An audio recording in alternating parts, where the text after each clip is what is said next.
Our top story, Duduzane Zuma admitting that he took former KwaZulu-Natal Hawks boss Johan Booysen to meet the Gupta family at their Saxonwold home in 2015, but maintains it was just a meet and greet. And Zuma said he did so after an apparent prompting by Booysen.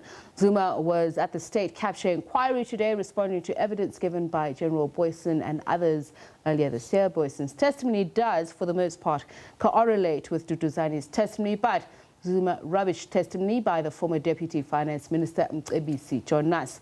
To tell us more about today's proceedings, reporter Manqoba Mchunu joins us now in the studio. So let's just start with the latter part of the inquiry. Manqoba, we heard Duduzane Zuma testify about Johan Booysen as well as Manqoba Mchunu. What came out of that?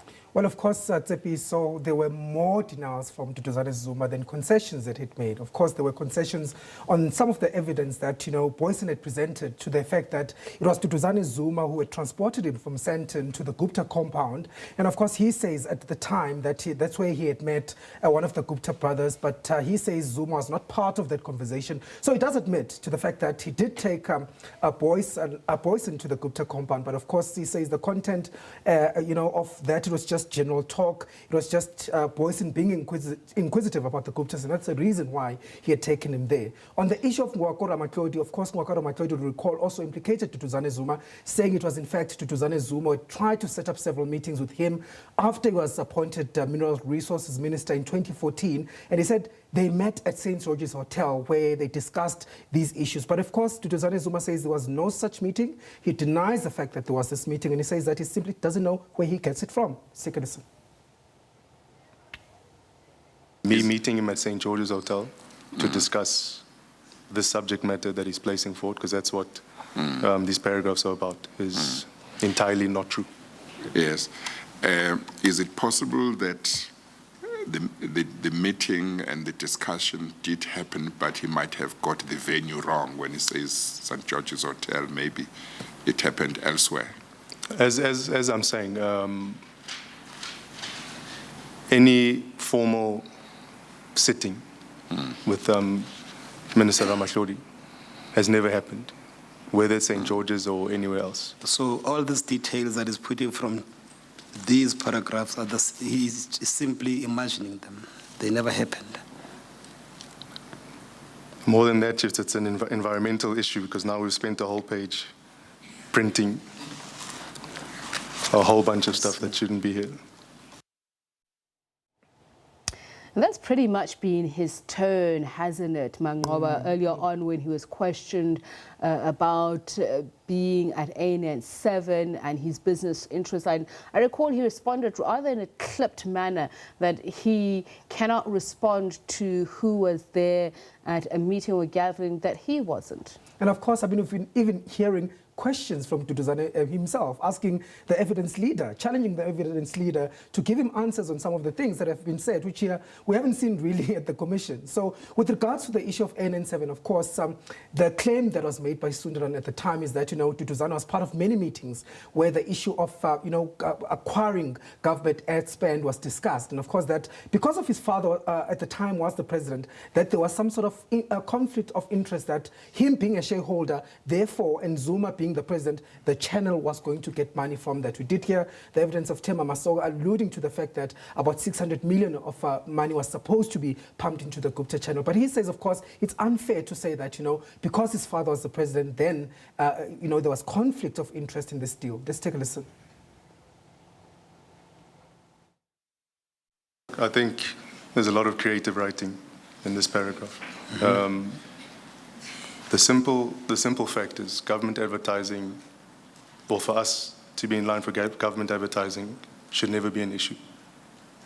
The conflict, myself being the son of the president at that time, my father being in office, I think that's an unfair point to make by Mr. Sundaram or anyone else.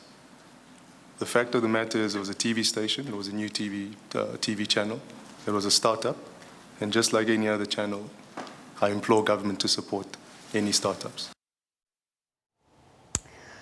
So Duduzane Zuma saying he saw nothing wrong with government ad spend in businesses in which he had a stake. He also said earlier on that he saw nothing wrong in being the facilitator of a meeting between two friends.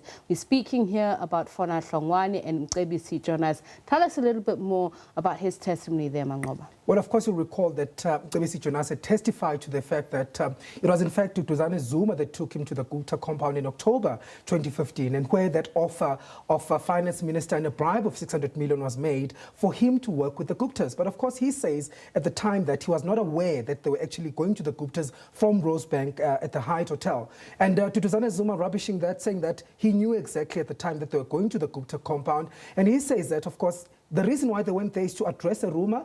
There is nothing about a bribe that he knows about, or that any of the Gupta brothers were there, in fact, in that meeting. He says that, that was not an issue that was discussed, and he doesn't know anything about a bribe. Let's take a listen. His answer was that there were offers that were made on the 23rd of October, 2015, which were disgusting to him, and which were made by people who were not even supposed to make those offers. And it was also made offers of money, 600 million.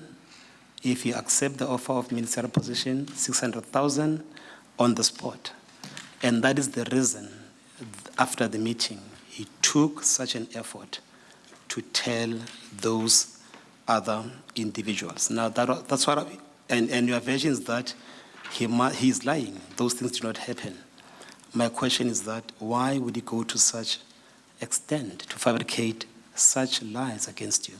Do you have any reason why he would lie about you? I have no idea. I do not want to jump into speculation. So Duduzane Zuma speaking there about SABC Jonas and the sequence of events and what was factual and what was not. Did SABC Jonas' lawyer get an opportunity to cross-examine Duduzane Zuma? Well, not today at Tsepiso, but we are expecting him to do that tomorrow, of course, to seek some sort of issues of clarity on Duduzane's testimony before the State Capture Commission. So that is expected to get underway at 10 o'clock tomorrow, where he's going to field more questions from Jonas's lawyer. Thank you very much, Manqoba Mchunu, SABC reporter, on that story of a State Capture Commission where Duduzane Zuma appeared earlier on.